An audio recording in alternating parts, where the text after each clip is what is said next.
good morning in Surabaya and good morning in good evening in Austin, Richard.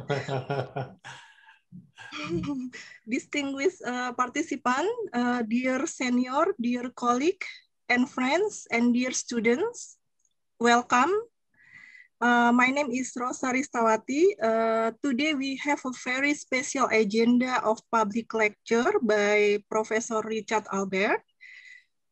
Professor Richard Albert is the William Stamps Ferris Professor in Law at the University of Texas at Austin. He has held a visiting faculty appointment at Yale University, the University of Toronto, the Externado University of Columbia, and the Interdisciplinary Center Herzliya. And right now, Professor Richard Albert is our visiting professor at the Postgraduate School Erlangga University. So he will conduct series of lecture as well as workshop, right, Richard? And today, the topic of his public lecture is about constitutionalism in the world. So this public lecture is presented by Master of Science program in Law and Development at the Postgraduate School University Erlangga or Universitas Erlangga. And Master of Science program in Law and Development is actually a unique master program offering a combination curriculum of law and other multidisciplinary area. So actually, our director will open the public lecture, but maybe to represent him, I would like to invite the coordinator of the Master of Science program in Law and Development, Dr. Radian Salman, to give a welcoming message for you, for all of you. Radian, please. Okay, thank you, Dr. Rosa. I think very short. Good evening, Professor Richard Albert there in Austin. Good morning here in Surabaya, distinguished participant, dear students, and also colleagues here in our webinar on constitutionalism. I would like to introduce myself. I am a coordinator program of Master of Science in Law and Development in Postgraduate School at University Erlangga. As Rosa already mentioned, that this program is a unique program here in Indonesia. One of the uniqueness is this is a multi-entry offering courses in combination with public law and also private law. And one of the issue in public law that always relevant is, of course, about constitution. So I think this is a great event to have a Professor Richard Albert here to talk about constitutionalism. And this webinar is part of our tradition to open a new semester for this year. So again, it is our honor to have you here, Professor Richard, and thank you for your willingness to have a collaboration with us. Thank you. Okay, thank you, Dr. Radian. So without further ado, I invite Professor Richard Albert to deliver his public lecture. Richard, the time is yours. Well, thank you so very much. It's a pleasure to be with all of you here today, especially given that I have a new association with Erlangga University as a visiting professor of law. It's a great honor for me. And I thank all of you for welcoming me into the Erlangga family. I want to thank, in particular, Professor Rosa and Professor Radian. I'd like to thank the director. This is really a great gift to me, and I'm so very grateful.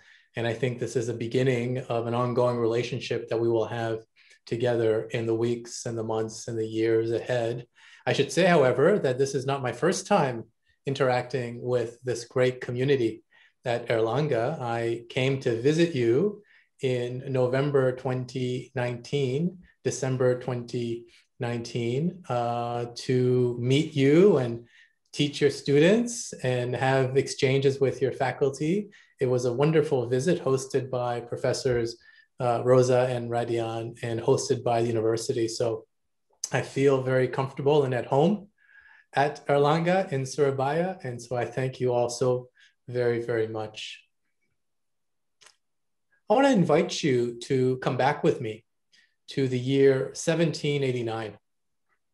The US Constitution had just become official, and the new country had high hopes for itself and for the world. One of the authors of that new Constitution was Benjamin Franklin. He had doubts about whether the Constitution would endure. He wrote a letter to a friend in France to give an update on the new Constitution. And here is what Franklin wrote to his friend. Our new Constitution is now established, and it has an appearance that promises permanency. But in this world, nothing can be said to be certain except death and taxes. Today, more than 2 centuries later, we know that Franklin had little reason to worry because we can now speak of death, taxes, and the US Constitution as the 3 certainties of life. The US Constitution has defied all expectations about constitutional endurance. The average lifespan of a constitution is only 19 years, much younger than the age of the US Constitution. Today, the US Constitution continues to grow older with no real risk of being replaced anytime soon. But the endurance of the US Constitution is just a small part of the larger story of constitutionalism that history will tell about our time. Constitutionalism is everywhere. It informs how states behave in the international order, how governments treat their constituents, how communities order themselves, how groups relate to individuals, and how persons interact with each other. We see constitutionalism in global and regional governance, for example, the UN and the EU. We see constitutionalism in arts and education, for instance, at the Louvre or in any university in the world, including Erlangga University. And we see constitutionalism in sports, whether the Olympics, the Super Bowl, the World Cup. Constitutionalism is everywhere. All of these examples trace a common lineage.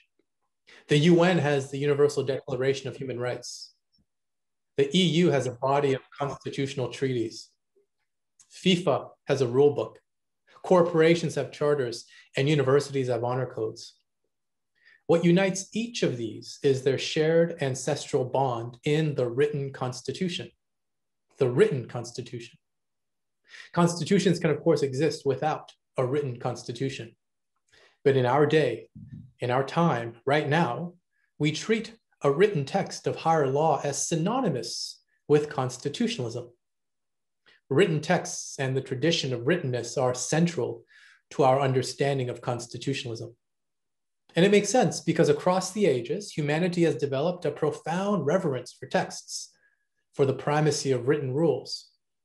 From the very beginning, from the early legal codes of Mesopotamia to the Solonian Constitution, and from the tradition of the Hebrew Bible to the Quran, and from the great Magna Carta to the US Constitution, and to the most recent constitutions adopted just last year. Written rules ruled. And we can understand why. The written form is accessible, it's tangible.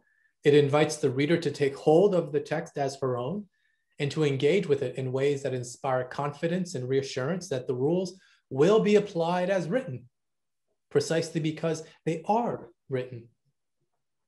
This makes codified rules more meaningful and more compelling than even the grandest and most magical ideas and spoken promises. In his classic study of American government, Thomas Paine described the US Constitution as the political Bible of the state, as the glue that brought together disparate persons across the vast lands of America to form a nation of persons united under the country's higher law. And so all of this makes the written Constitution seem like the greatest advancement in modern liberal democracy, the crowning achievement for a modern state, and the very foundation for the rule of law in the countries of the world. But what if I told you that the written constitution is not the reason why constitutionalism has taken root in the world? What if I told you that the written constitution is not the greatest achievement in modern democratic self-governance? And what if I told you that a written constitution is just an illusion? That's the subject of our discussion today on constitutionalism in the world. Take a moment to imagine your ideal constitution. What would it say in its text? It would probably celebrate democratic rights and liberties. It would promise equality and non-discrimination. It would guarantee free speech, permit free assembly, promise that you have the right to come and go in and out of the country as you choose. Your ideal constitution might recognize the right to education, the right to healthcare, the right to peace and safety. It would also give you the right to elect your representatives and to be elected yourself. This ideal constitution would, of course, also protect the free press and your right to religious freedom. This sounds like a modern, liberal, democratic constitution of an enlightened state. You might be thinking right now, perhaps, that yes, this sounds like a marvelous constitution. I would like to live in that country. Well, welcome to North Korea, because that is what is written in the text of the Constitution of North Korea, one of the world's most repressive and vicious and undemocratic regimes. And yet all of those rights and many more appear in the Constitution of North Korea. Constitutions do not always tell the truth. The problem, you see, goes back to the year 1789 at the creation of the US Constitution.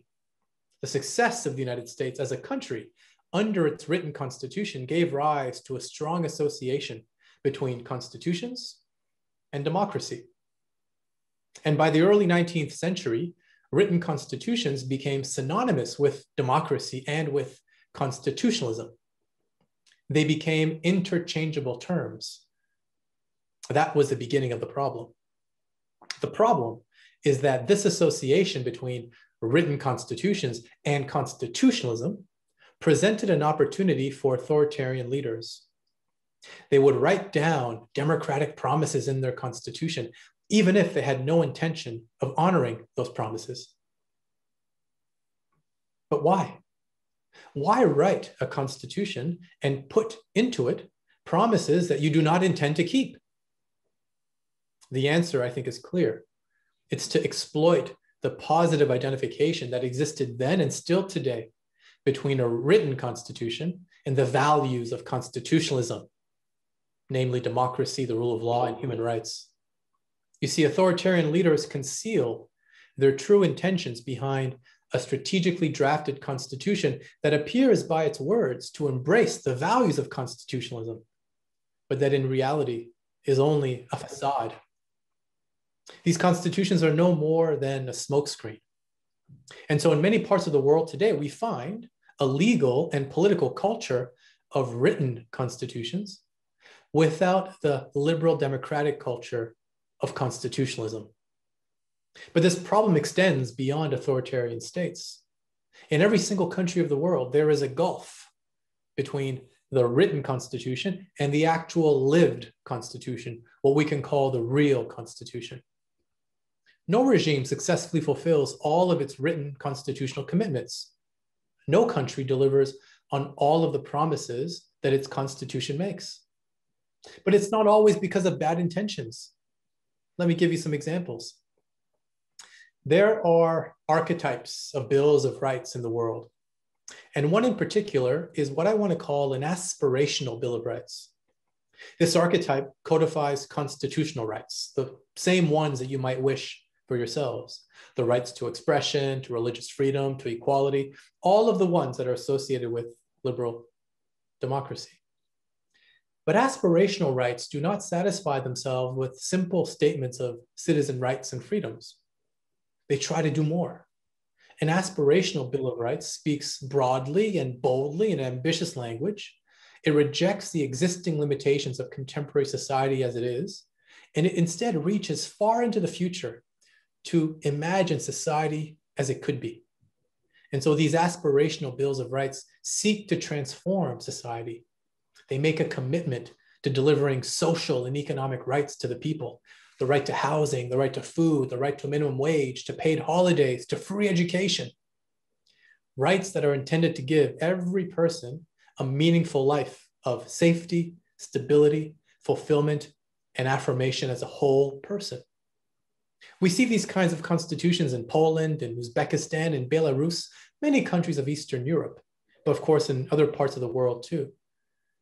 They paint a portrait of what is possible, of a good life, of a just society, and of a constitution that is committed to the people it serves. But these aspirational bills of rights are often just a list of unrealistic promises that cannot be fulfilled, because some countries with these aspirational rights do not have the necessary funds to deliver on the promises that they make. If an aspirational bill of rights enshrines the right to a healthy environment, but the state does not have the funds to clean the environment, that right to a healthy environment might as well not be written in the Constitution because it is toothless.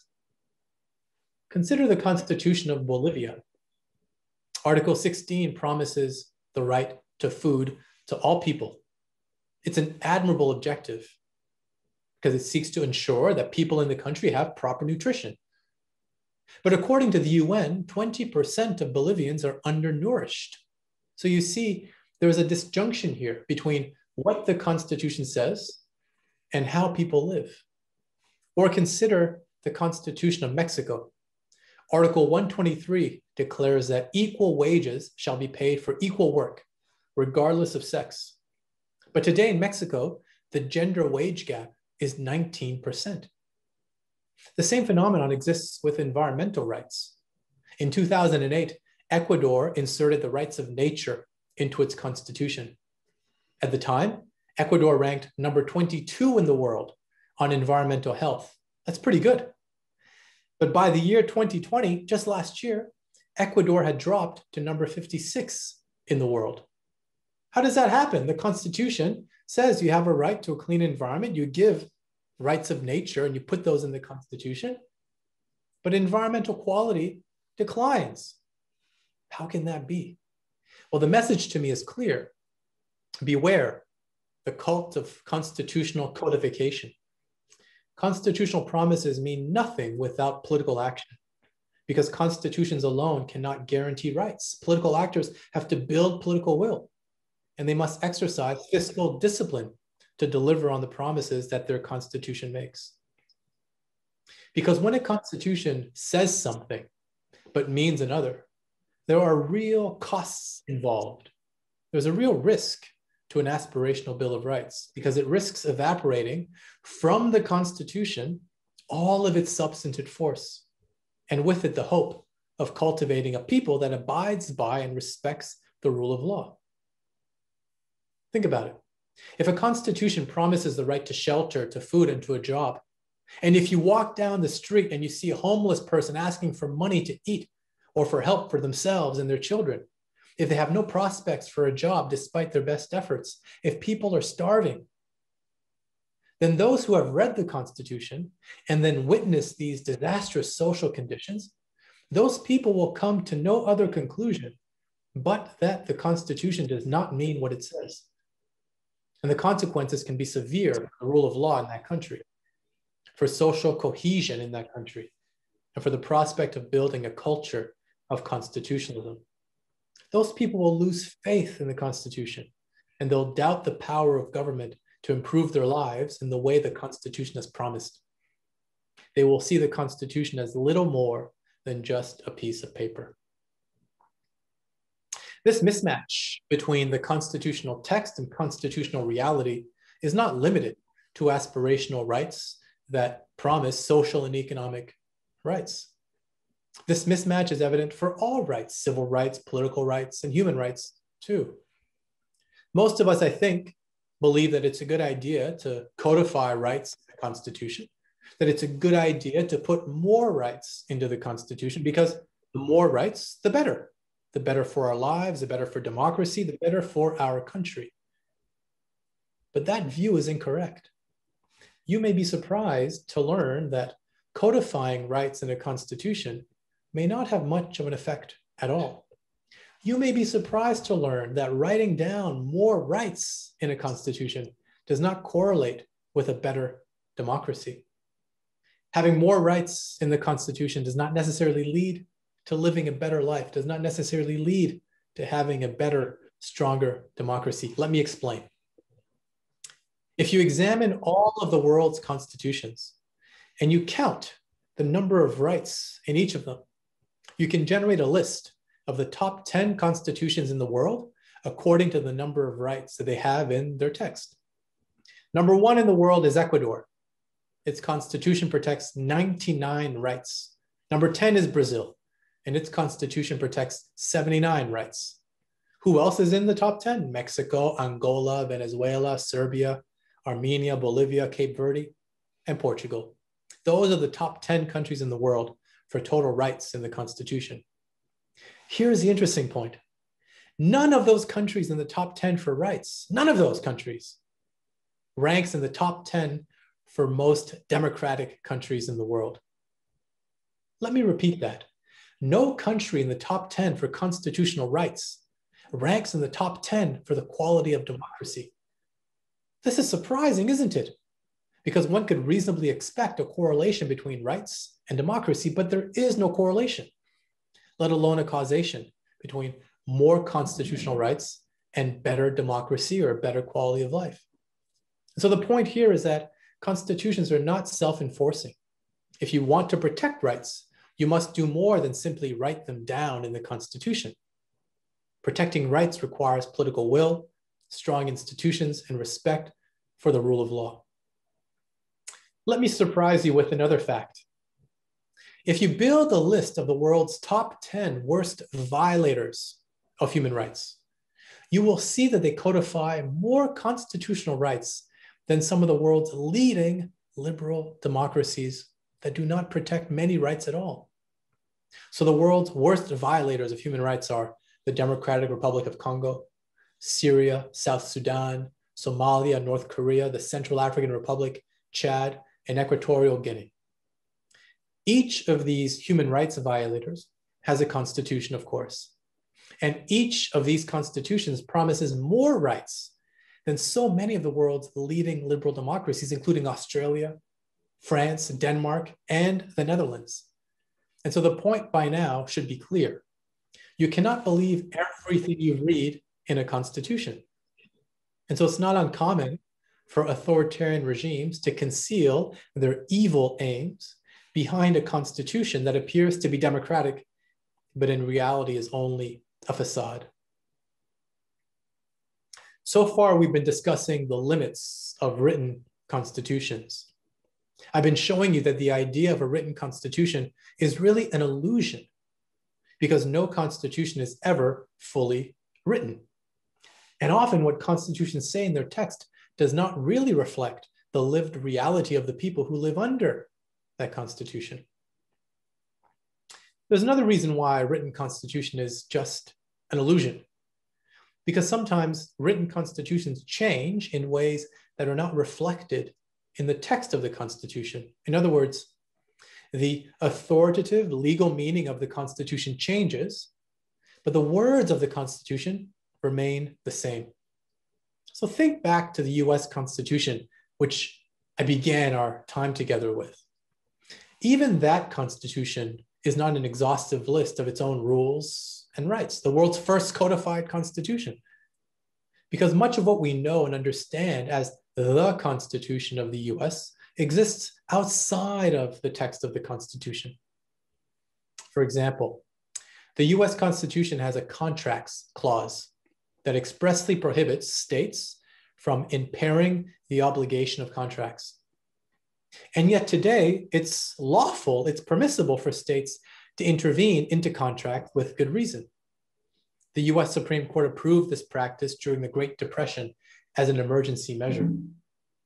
But since then, states have continued to act in direct conflict with the contract clause. This is an example of a contradiction between a written rule in the Constitution and an accepted practice You see here, the practice contradicts the written constitution, and yet the practice is accepted as constitutional. This brings us to an inescapable reality of modern constitutionalism, which is that constitutions are never fully written, not only because rules of law sometimes exist outside of the written constitution, but also because sometimes the rules of law contradict the rules that are written in the Constitution. Now, there's another area of constitutional law, I think, that shows us why constitutions are not fully written, because they cannot be fully written. Because in the end, a written constitution is just an illusion. And that area of constitutional law is constitutional amendment. No part of any constitution, I think, is more important than the rules of constitutional amendment. Amendment rules tell us who can amend the Constitution, when they can amend it, how they must amend it, and whether anything in the Constitution is unamendable. For example, the Constitution of France says that republicanism and the territorial integrity of the state shall be unamendable. Brazil makes federalism and fundamental rights unamendable. Germany makes human dignity unamendable. And Indonesia makes the unitary form of the state unamendable. The point here is that some constitutions state expressly that this or that is unamendable, but not the Indian constitution. In India, the constitution is clear when it says that the national legislature has the power to amend the constitution however it wishes. There are no prohibitions written in the text of the constitution about what is amendable and what is not. Anything in India is amendable because everything is amendable. At least that is what the text of the Constitution tells us. But this is another example where the written Constitution does not reflect the real Constitution, because the Indian Supreme Court has interpreted the Constitution to mean something different from what the text says. The text says there are no limits on what can be amended, but the court has rejected this purely textual reading of the Constitution. The court has said that the Constitution must always retain its basic structure. This basic structure of the Constitution, says the court, cannot be amended. And so this raises a puzzle, because the Constitution does not identify what forms part of the basic structure of the Constitution. It is the court that tells us what constitutes this basic structure. And the court has used this idea to say that some constitutional amendments in India are unconstitutional because they violate the basic structure of the Constitution. This, you see, is an unwritten limit on the power of amendment in India, a power the Constitution tells us is unlimited. So this is another difference between the text of the Constitution as written and the text of the Constitution as lived. A very similar problem is evident in many other countries of the world. Of course, all constitutions have to be interpreted. They have to be enforced. But constitutions are not self-executing. So for example, if you have a constitutional rule that says everyone is equal, well, the interpreter of the Constitution must tell us what that equality means in specific contexts. Because constitutions do not enumerate a resolution for every conceivable conflict that might arise under this principle of equality. Now, that is different, however, from what you and I have been discussing so far. We've been discussing cases where the constitutional text is ineffective in achieving its purpose, its written purpose. We've been discussing cases where the constitutional text has been interpreted to mean the very opposite of what it says. And we've been discussing cases where the interpreter of the Constitution has defied the very meaning of the constitutional text. These are serious problems for constitutional democracy, serious problems rooted in the written Constitution.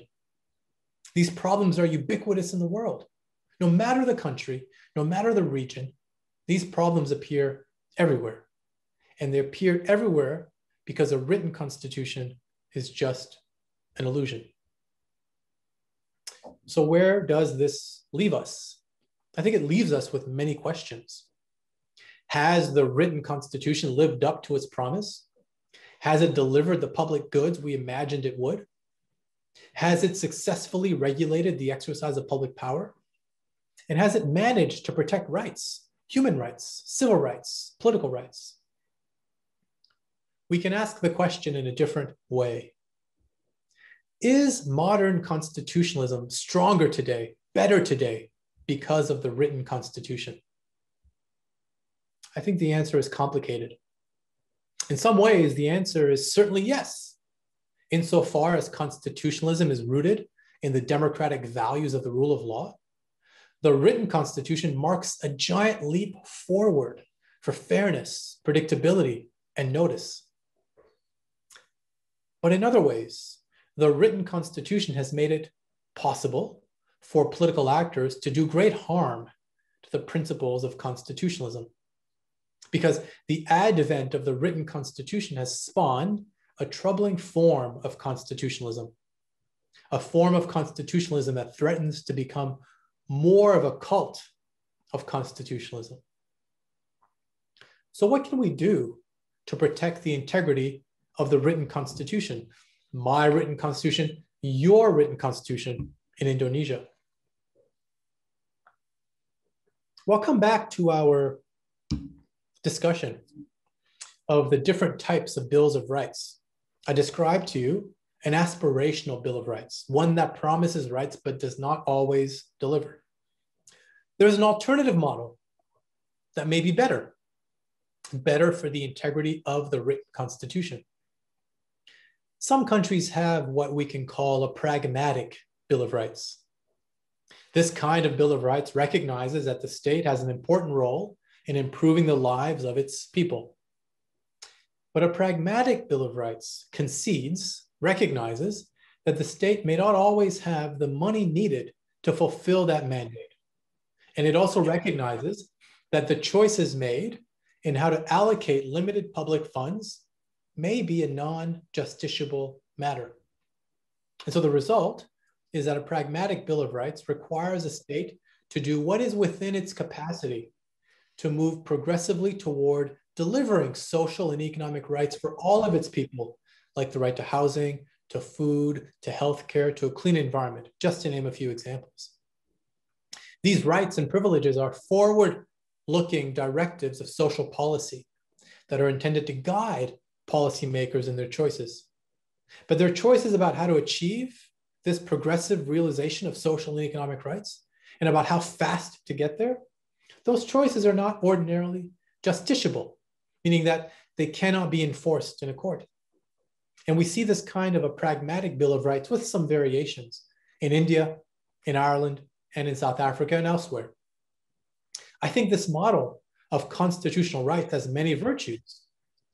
It has a high ambition for delivering rights to the people.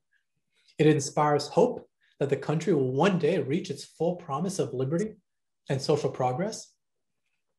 But it keeps those high ambitions in the sphere of political reality and of political possibility. It encourages political actors to do what is possible and what is achievable, not to overpromise and underdeliver. And so in my view, the result is positive from the perspective of the written Constitution, because this written Constitution with this pragmatic Bill of Rights creates manageable expectations about what the state can do and how quickly it can achieve the transformative objectives of bringing social and economic security to the people. That's one way to narrow the gulf between the Constitution as it is written and the Constitution as it is lived. That should be a goal for a written Constitution, to keep the gulf as narrow as possible. The great legal theorist, Lon Fuller, explains that the rule of law requires a legal system to respect a number of criteria. And if you don't respect these criteria, you do not respect the rule of law. One key criterion for the rule of law, according to Fuller, is congruence between the rules as announced and their actual administration. In other words, the rules on the books should as much as possible match the rules in practice What is written in the Constitution must reflect how the Constitution is applied, how it is enforced, because otherwise there is a discordance that leads to confusion and the possibility of arbitrary state conduct. Now, of course, no written constitution perfectly reflects the real Constitution. All constitutions have a gulf that separates the actual Constitution from the written Constitution. But you see, the gulf risks getting larger and larger the longer a constitution lives and the longer it endures. Because the longer a constitution has endured, the more it has been interpreted, the more it has been amended, and the more it has changed in ways that are not visible to those who read the text. This brings us to something else that can be done to strengthen the integrity of the written Constitution and to ensure as much as possible that the written Constitution actually is the real Constitution. And that is to rewrite constitutions periodically. The older a constitution is, the less likely it is to reflect the values of the present generation. Constitutional amendment is usually hard, and often old and outdated rules remain codified in the constitutional text. The US Constitution is a perfect example. It is the world's oldest written constitution. Its text protects rights and liberties in lofty, noble terms, but its text also includes language that undermines this promise of equality that it explains and declares and proclaims in its text. The text of the US Constitution still today contains gendered and racist words that have no place in any modern society. Consider the 14th Amendment. It guarantees that no state shall deny to any person the equal protection of the laws. And yet, the Constitution of the United States still today mentions slavery in reference to African Americans, counting not as full persons, but as only 3/5 of a person. Or consider the 13th Amendment. It abolishes slavery, but the Fugitive Slave Clause, which requires escaped persons to be returned to their masters, that remains in the Constitution today. It remains as a painful reminder of America's original sin. The Constitution also has outdated language on gender. Today, still today, the text tells us that men alone can be president, referring only to he or his or him when speaking of the presidency. Of course, women today can and do run for president. But imagine how people must feel. Think of school children, for example, when they read the Constitution in their basic civics course. Some will be made to feel less than welcome in their own country. Others may wonder why some of their classmates are singled out for unjust treatment. But all of them will internalize that the highest law of the land creates a hierarchy of personhood. And there is no place for that in any modern country today. This is a problem with written constitutions that are hard to amend even to do the right thing, like in the United States, to remove references to slavery and to speak of women and men on equal terms. It's hard to do in the US today because the Constitution is so hard to amend, which means that the US Constitution is replete with obsolete and outdated language that weakens rather than enhances the feeling of belonging that a constitution should generate among its people. That is why I suggest that constitutions should be rewritten periodically in order to ensure that the text represents the current values of the time and the vision that the people have for themselves. Rewriting constitutions will also help to keep as narrow as possible the inevitable gulf that grows over time between the Constitution as written and the Constitution as lived. In our time together, I have been highlighting how written constitutions have failed to live up to their promise. But I want to make one thing clear. I believe in written constitutions. And I believe that all states should have them. There are things that only written texts can do. Let me give you some examples. A written text, a written constitution, carries a profound moral force. It enshrines a tangible, touchable, readable charter of principles, principles that define a community and that connect disparate persons to each other, united in common cause for the betterment of themselves and of their posterity.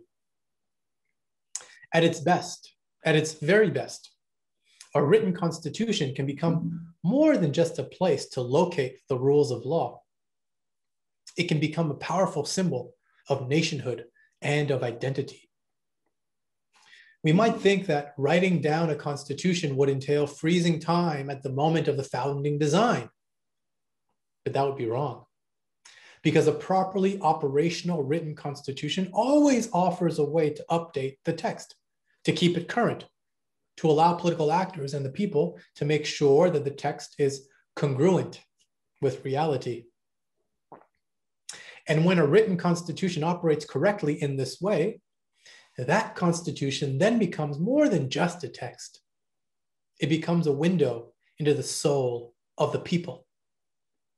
And so it is not servitude to bind yourself, ourselves, to written rules. It is salvation to know what is law, to know what is not, and to have the power as a people to adapt the Constitution to the times and to our needs. And so Aristotle was right when he wrote long ago that the community is the Constitution. The community is the Constitution. Let me now close with just a few remarks.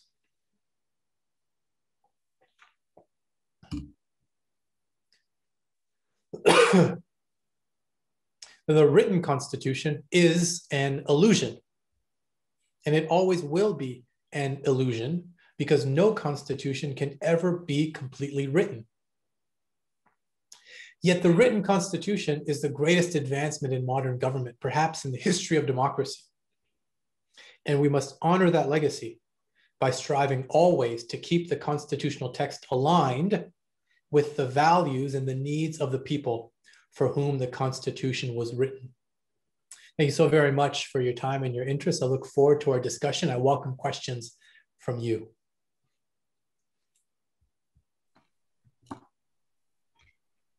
Okay, thank you, Richard, for a very important lecture about constitutionalism.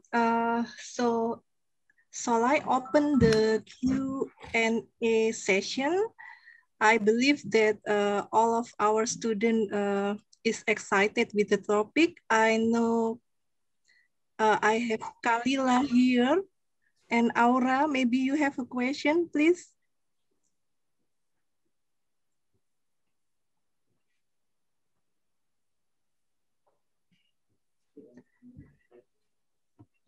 Okay, I see one raised hand here. Two raised hand here. Okay, we want to take two questions first. Please open your microphone and direct to your question.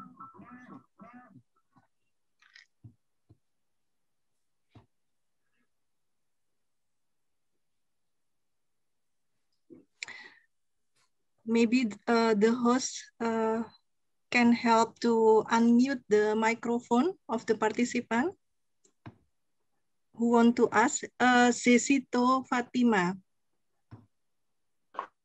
please. Okay, thank you. Good morning, everyone. Thank you for the time and given to me. And now I want to ask. I am studying in Airlangga University, and especially international of law.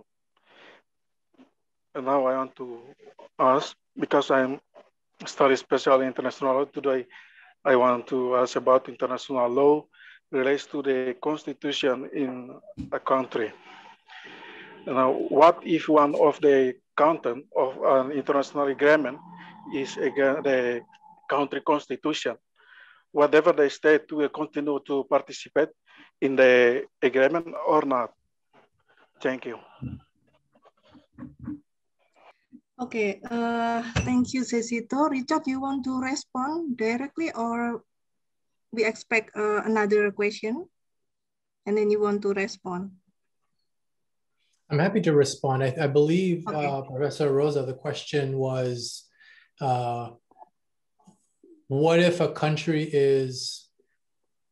country violates international law? Is that right? What happens? Cecito, your question is about what if the Constitution violate international law? Is that correct? Oh, that was it. Yes, yes, that was it. Yes. Okay. Yes, that's right. What if the Constitution violates international law? Well, this is a question that is becoming. This is a question that's becoming increasingly important, especially in the context of constitution making. As some of you may know, we now see around the world courts invalidating constitutional amendments. So sometimes you have a constitution like the Constitution of Indonesia that says this is unamendable. And then political actors amend the constitution in a way that involves this unamendable rule. And a court says this amendment is unconstitutional because you violated the unamendable rule. Okay. There's also circumstances where courts will invalidate an amendment where there is nothing unamendable in the text of the Constitution. So courts interpret the Constitution as making things implicitly unamendable. Good. Now, what about the process of making a new Constitution? Is it possible that the process itself could violate some norms or understandings or maybe even rules at the multilateral, multinational level? And is it possible for the content of the Constitution, not the process by which it's made now, the actual content, the rules, the provisions in the Constitution, is it possible that they violate some multinational, regional, supranational rules? Very interesting question. Imagine the answer is yes. Imagine a new Constitution violates some supranational charter of rights. What happens then? Two possibilities occur to me. One possibility is that that country's own constitutional court would say, you cannot make this constitution the way you propose to make it because it violates this supranational rule in a charter to which we are signatory.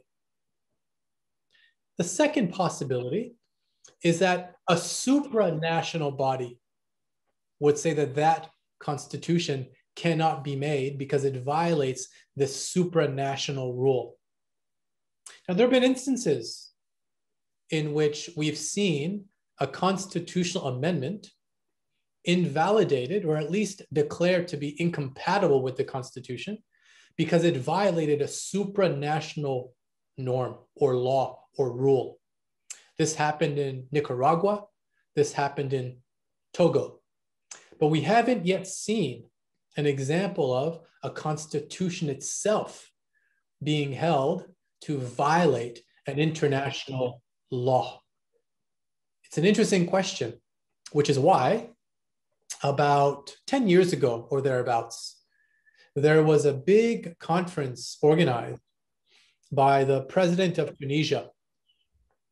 And the president of Tunisia gathered scholars and political actors together for a conference to discuss the creation of an international constitutional court.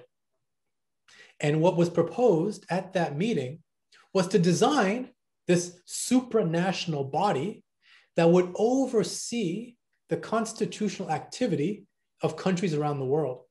And so this responds directly to the question from Zezito, who asks about the unconstitutionality of a constitution when measured against international law, because this international constitutional court could have enforced both domestic constitutional law against the constitutional actors and enforced international law against the domestic constitutional actors. It would have been a very, very powerful court. Now, of course, that court was not created because it raises many problems with regard to sovereignty, regards to the composition of the court, how it will work, who will be members to it.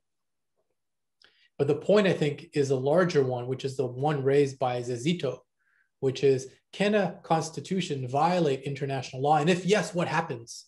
Well, people are now thinking about this, and perhaps, Zezito, you are going to write something about this. And if you do, I'd love to read it.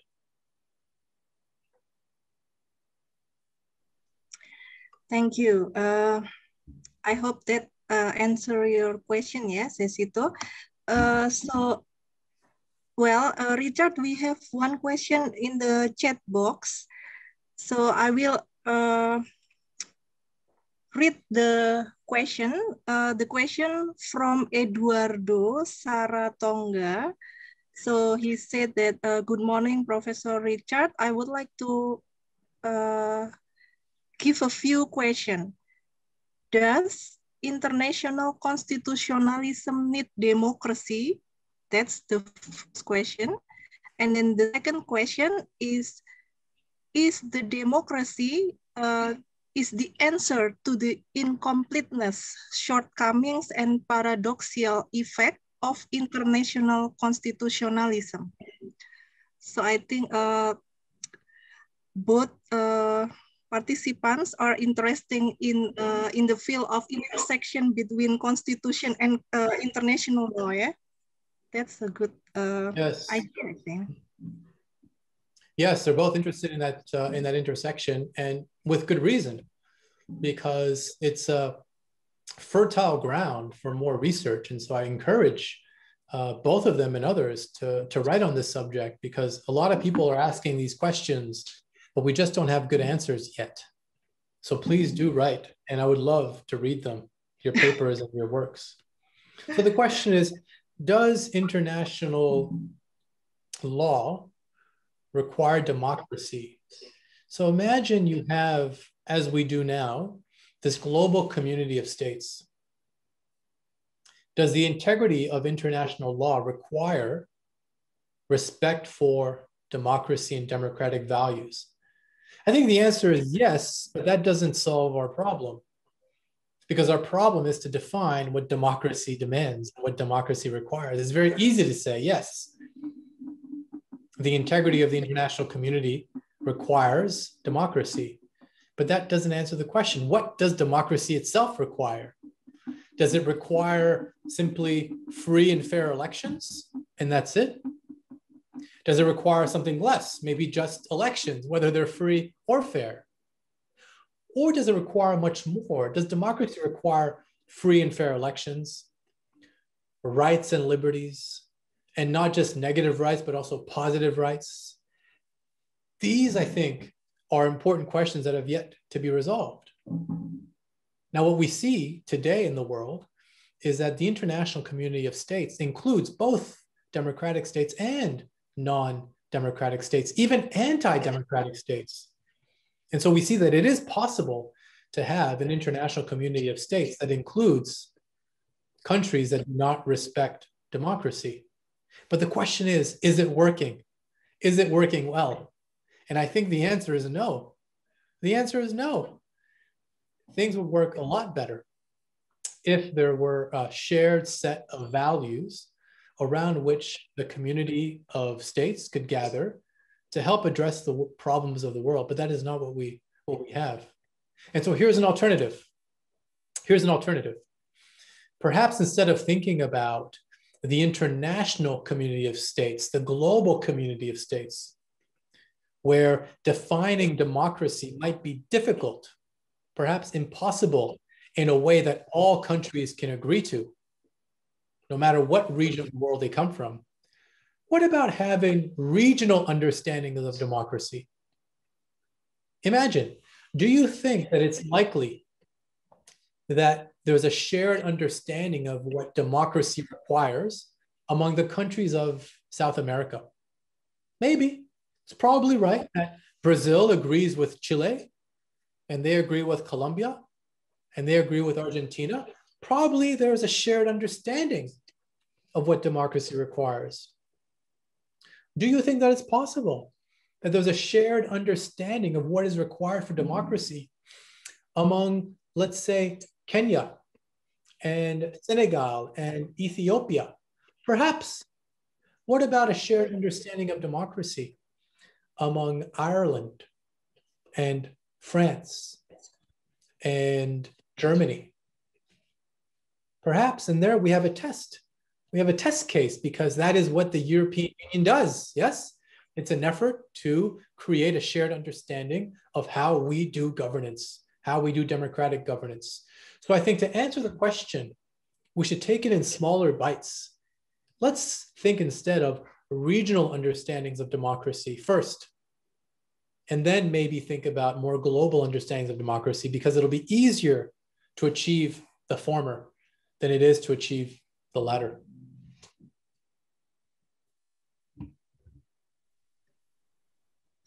Okay, thank you, Richard. I see we have one raised hand before we ending the session. Is there still any question?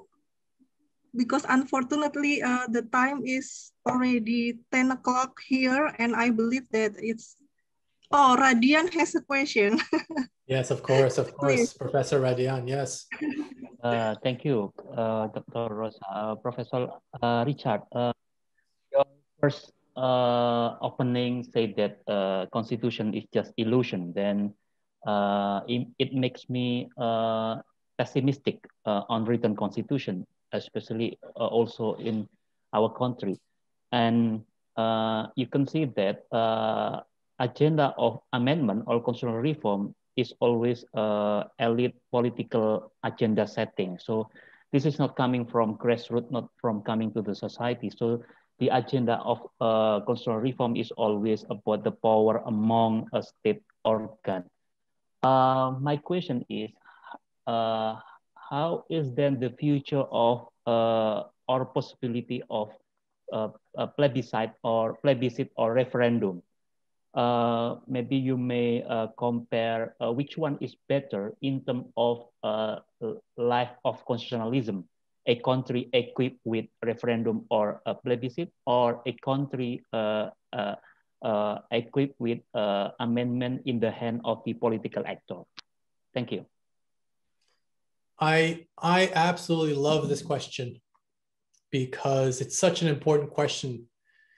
It goes to the different sociological traditions in the countries of the world. What I mean by that is referendums, the idea of popular sovereignty, power residing with the people, that is something that resonates in some countries, but not in others. So there's a built-in tradition already in some countries toward popular exercises of authority that other countries reject. Let me give you an example. France. France is a country that embraces the idea of the referendum because they believe very much in power residing in the hands of the people. But this is not the case in all countries of the world. And so for me, this raises a question, why? Why is it the case that referendums are such a powerful vehicle, compelling vehicle in one country, but not in another? The answer, I think, has to do with where the country locates the source of its legitimacy. In some countries, it's the people. In others, it's not. Perhaps monarchy, perhaps some countries have religious commitments, perhaps some countries have secular commitments, perhaps some countries are the product of elite bargains, as you say. Perhaps some countries, it just depends on where you locate the root of legitimacy. Now, having said that, your question about whether one kind of a country, let's say a country that does deploy referendums frequently, whether that kind of a country has been more successful than other kinds of countries that don't use referendum? Well, let's think of the countries where referendums are common. Switzerland, France, just two examples of countries where referendums are held quite regularly with great success. Ireland is another country. Now, these countries have built up an infrastructure to support the holding of referendums, which means that when these referendums are held, there are campaigns that operate on parallel track to inform voters about what they're voting on. And so it's not just we're going to hold a referendum and then go vote the next day. No, it's we're going to hold a referendum. Here's a public education campaign. Here's how you can learn more about the question on the ballot. And then you go vote. It's an informed vote. And I think, Professor Radian, I think that countries that find ways to engage their people in these kinds of public forums and invite them in public deliberation, I think those countries are strongest. Because those countries have at their very base the people as participants in the project of nation building. So it is not an elite decision, always and exclusively. It's a decision that, of course, involves the elite, involves those who we elect to represent us, but they choose to involve the people, and that makes the country stronger, I think. Now, it requires some work to build that culture. You can't just develop it overnight. You have to build it over time so that the people come to trust the elected representatives, and the elected representatives come to trust that the people will do the work necessary to make an informed vote when they're given the opportunity to make those important decisions on questions of constitutional governance. So my own personal view is that the more we can include the people in deciding matters about their constitution, the better. That's my own view. And I root my view in the idea of sociological legitimacy, that legitimacy comes from the consent of the governed, and that consent being given in an informed way. So I very much hope that countries take that invitation to find new ways to involve their people in making these big decisions that have to do with the Constitution and with their own democracy.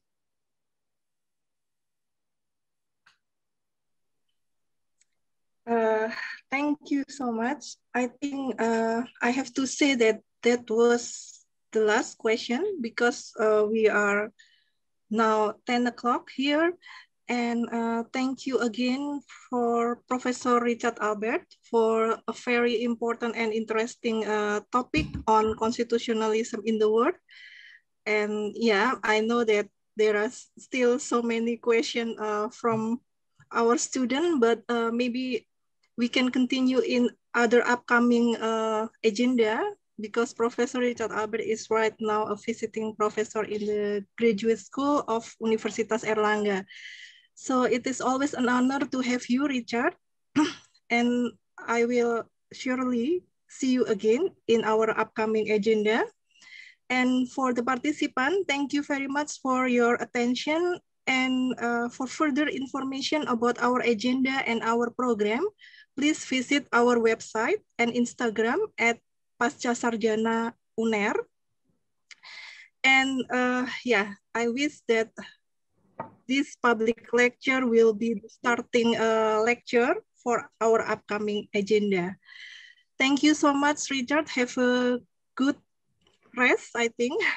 Have a good night. And have a good day for everyone. Thank you so much. Thank you very much. This has been wonderful, and I want to make sure that I recognize all of the attendees for their time and their interest. And also I want to make sure that I express my sincere thanks to the director for being here, but also to Professor Radian and Professor Rosa for this wonderful invitation. I have many projects ongoing with Professors Radian and Rosa. We're writing something together and we have many projects ahead. So this is just another opportunity for us to see each other among many others in the future. So thank you so very much. Thank you so much, Richard. Have a good night there and have a good day for everyone.